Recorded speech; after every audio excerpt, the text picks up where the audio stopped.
Hey beauties, and welcome back to my channel. So today's video is not going to be a happy one, and I'm not making this to make you guys feel sorry for me or for sympathy in any ways. I'm making it because it's on my mind, and I'm sure I'm not the only one that has ever experienced this. So I kind of just want to talk of some feelings I just want to let out.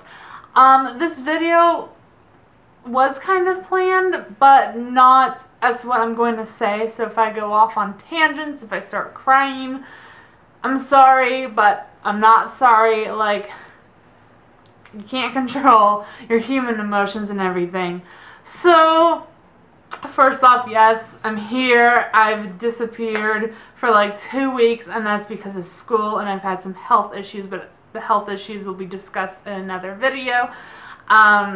But today's video is hard but special. It's the whole month of September. This has been on my mind, and I'm talking about the loss of my dad.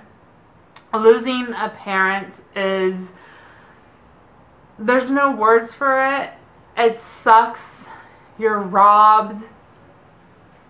I know everyone, we all go through our different emotions. We go through different grief, different losses. So I'm not here to like compare my loss or my grief to yours. This is my channel. This is my way of letting my feelings out, and maybe someone can find this helpful or relate. 6 years ago, my dad passed away on September 24th. He was diagnosed with mesothelioma. If you guys don't know, I'm just gonna do a quick backstory here. But in the ending of 2006 and 2007, he was diagnosed with mesothelioma, and mesothelioma is a rare cancer that affects the lining of your lungs, and it's due to asbestos. If you inhale the breakage of asbestos, asbestos can be in very, very old buildings, shipyards. Your grandparents might get it. I hate to be a breakdown. People who were at 9/11, they're exposed to asbestos, and no one knows about this cancer. I'm not gonna get into this, but there's no cure. The life expectancy, whatever, the life expectancy rate is 2.5 to 5 years. The thing is, when this cancer is found, it's already at the worst stage possible because it takes 30 years to develop, and it comes off as pneumonia or bronchitis. When my dad first got it, we all thought it was bronchitis, and he went to the clinic. No, it was cancer called mesothelioma. So I was 17 years old when he was diagnosed with this. Going to be 26 in wow, I'm going to be 26 in October, and that means that is almost like 10 years since he was diagnosed. He battled this illness for 2.5 years. He went through chemotherapy, radiation. He did surgery where they took out his lung, like one lung, and scraped off the other, and they removed 1 or 2 ribs. I don't really remember. But after everything we could do, he lost his battle in 2009. And I was 19. I kind of want to make this a positive video in a way, because over the past 6 years since he died, I've been told it's going to get better. Now, this is the way I look at it. Other people are going to look at things differently, and yes, my eyes are already watering, so if there's going to be makeup spillage, just, you know, ignore that. Don't point that out, please, because I know. But everyone says it's gonna get better, and my experience and just the way I see things different from other people, just like you guys see things differently from me, is it doesn't get better. The time away from the last time I saw my dad just gets longer. It never, ever gets easy. To anyone that has lost a friend, my camera just did a weird thing, okay? To anyone who has lost a friend, a family member, a parent, it doesn't get better. The people that tell you that it's gonna get better are liars. No, they're trying to help you, but they're not. Okay, so it doesn't get better. It's just more time since you saw him, and maybe you feel like you get better, but really for me it's kind of more of the acceptance that he's no longer here. You get used to them being gone. You become numb to that pain. Sometimes the pain isn't there, and sometimes it's there. Like, all of September really sucks because that whole month was just a total downfall. I was enrolled in a community college at the time. I went back after taking a break of taking care of my dad. I decided, okay, I have to try and go back to school and do this. And my sister started with me. She just graduated high school in 2009. So we went to a local community college where I was continuing. She was starting, and we chose to go to a college because it was only like 40 minutes away from home. And 2.5 weeks in, we went back and visited home, and my inner gut was telling me that you need to drop out for that semester and move back home. So that's what my sister and I did. We dropped out for the 2009 semester, and we moved back in. By the time, it took like 2 days to tell our teachers to move things out. We're there the whole day on the 23rd and 24th. Slips into a coma, stays in that coma, wakes up. That was the most terrifying thing when he did wake up from that coma, because he was not himself. He wasn't himself at all, and he fell back asleep. He mumbled, "Turn it off." We had him hooked up to a respiratory system. And that on the 24th at 11 p.m. my mom woke me up telling me that he died. So follow your gut instincts for one thing. That was probably the hardest but the best decision I made, was to be home when, at least a day, when he was not hyped up on morphine. The past couple weeks have been really hard. We went to visit my mom with my uncle, and we were sitting in my uncle's van driving back here, and my sister brought up a memory about my dad that I could not remember.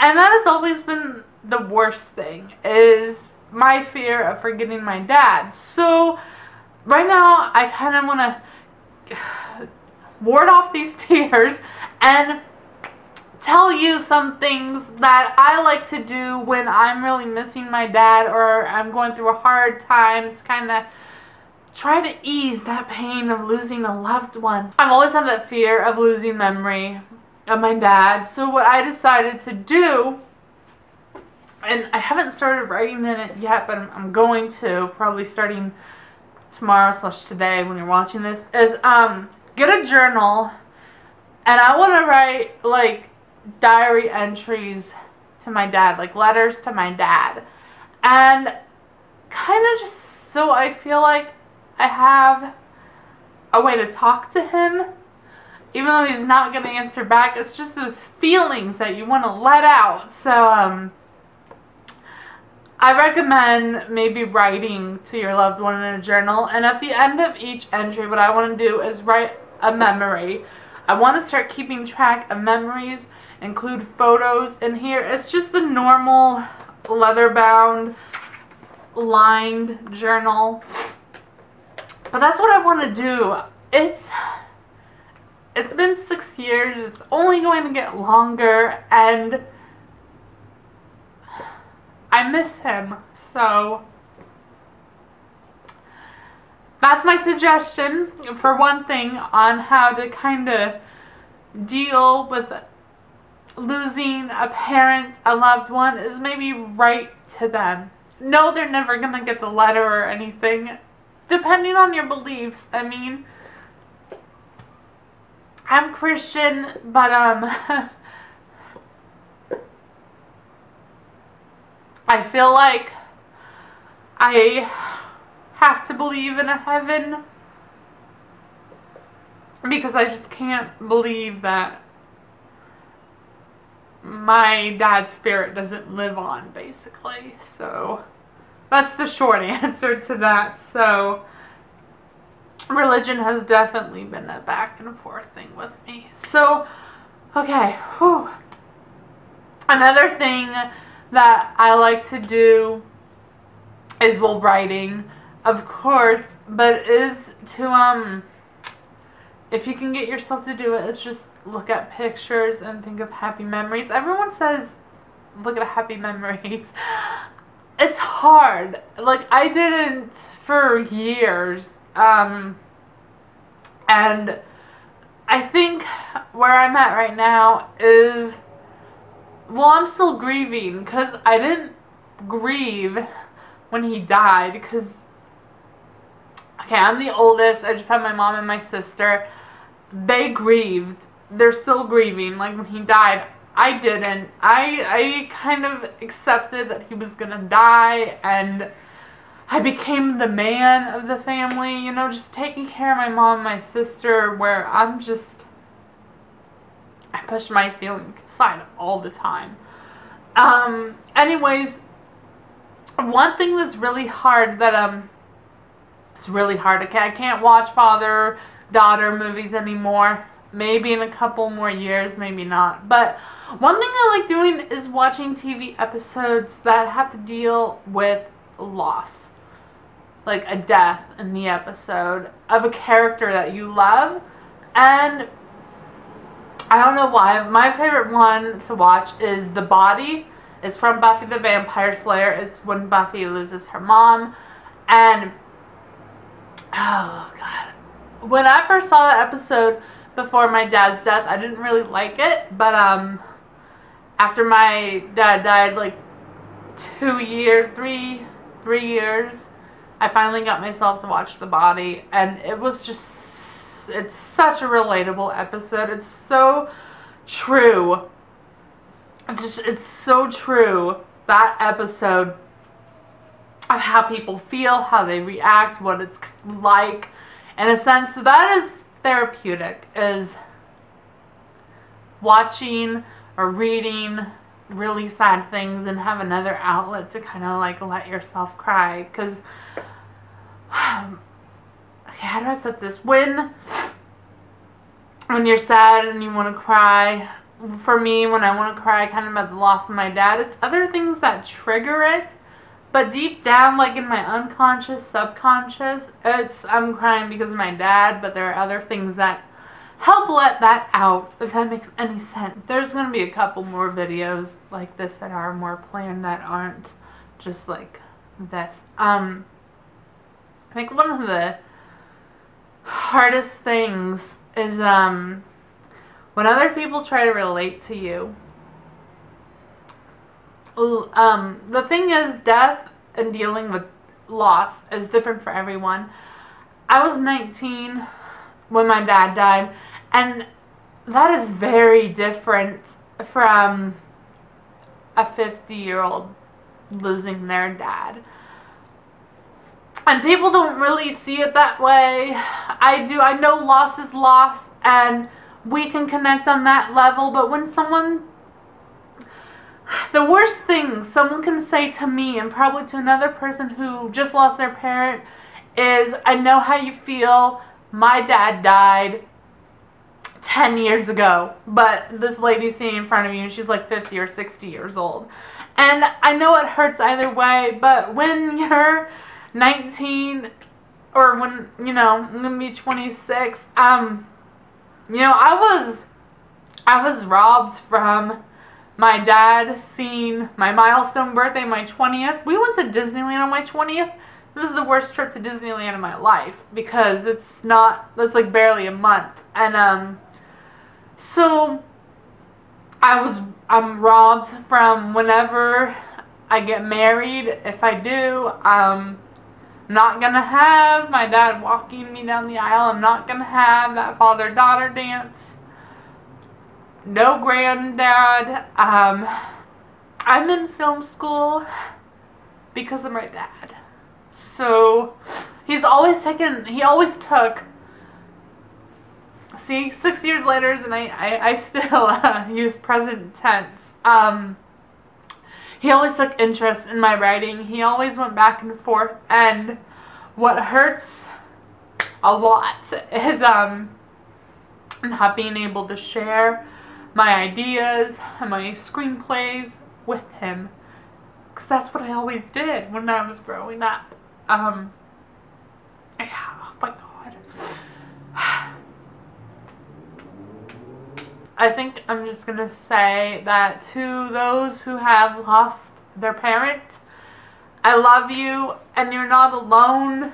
Even though you feel like you're alone, I feel like I'm alone a lot. And I just want you to know that just keep doing what you're doing. No matter how much you hurt, find those things that that loved one liked to do, if it was healthy, and do them. Write letters to them, watch their favorite movie. That's hard. I didn't start watching my dad's favorite movies like Jumanji, Back to the Future. I still can't really watch any Western until, like, I didn't start watching those until last year, after 5 years. So it doesn't get easier, because there's always going to be those little milestones and those things that you're like, why aren't you here? Why are murderers and really, really bad assholes still alive and my dad's not? You're gonna ask yourself that a lot. And I don't really know how to tell you to move on from that, but I just want to encourage you. If you've lost a parent, and if you have any questions for me, just ask. I know this video is kind of everywhere, but there's just so, I think there's just so much I can talk about, and there's just so much, and I'm still learning how to deal with my grief and my depression. And I just want to let you know that you're not alone. Okay, you're not, even though I feel like I'm alone a lot. Other than my mom and my sister, everyone tries to relate, and you can't. But, you can find those people that actually do know, or that won't compare, you know, oh, my whoever died longer and I'm fine. Well, they're not grieving. It's okay to grieve. It's okay to cry. Do what you love to do. Don't give up. I gave up writing for over a year after my dad died, and just try to keep doing what that person would want you to keep doing, if it's a healthy outlet. You're not alone. I wish I could tell you it gets better. If you have any questions on loss, on depression, ask nicely, please. Let's respect each other here. I don't know if this video was helpful or anything, but I really felt like I had to say something about my dad on this day, on the 24th. One thing we like to do on anniversaries is always, and his birthday. Okay, so he died on the 24th. My mom and dad's wedding anniversary is on the 28th. It would have been their 30th wedding anniversary. And then his birthday is October 5th. So this time really sucks. But what we like to do is have root beer floats on those special days, because that's his favorite drink. So one thing that has always bugged me, and maybe if you're a kid who's lost their parent, you will know, other people always instantly ask about the spouse. I know my mom's hurting. I know, but other people don't seem to remember that my sister was 17 and I was 19. And that's young. And they never, this is probably selfish or something, but just, if you guys feel this way, just know you're not alone. That they care more about, you know, the spouse who is left behind, the widow, And that's not a bad thing, but when I've had so many people tell me to take care of my mom right after my dad died, and I'm like, I'm 19. I could barely take care of myself, but I am, along with my sister and my mom. But to feel that pressure, it really sucks. And if people say that to you, you're not alone. Just try to bear through it. They mean well, and half the time people don't realize what they're saying when to someone who's hurting. Like, so many people just ask how my mom's doing. They never ask how I or how my sister's doing. That really sucks. But you gotta keep going through. No matter how hard it seems. You never know if it's gonna get better unless you keep trying to push through. I think I'll end the video there. If you have any questions or anything, advice, if you want to tell your story, go ahead. I'm not gonna do that, comparison thing I talked about earlier. But if you need an outlet to express your grief, let it out. Yeah, this community, this little community of mine, is about supporting and loving each other, and especially during grief when you feel like you're totally alone, and you're not, no matter how many times you feel like you are. It's one thing that took forever for me to remember and understand. I love you guys, and I think that's all I want to say. I could probably do a whole series if you guys want series and topics about dealing with the loss of a depression. It never it never goes away. So just leave your suggestions, your stories below. I love you. Remember to love others, but first and foremost, always love yourself. Bye.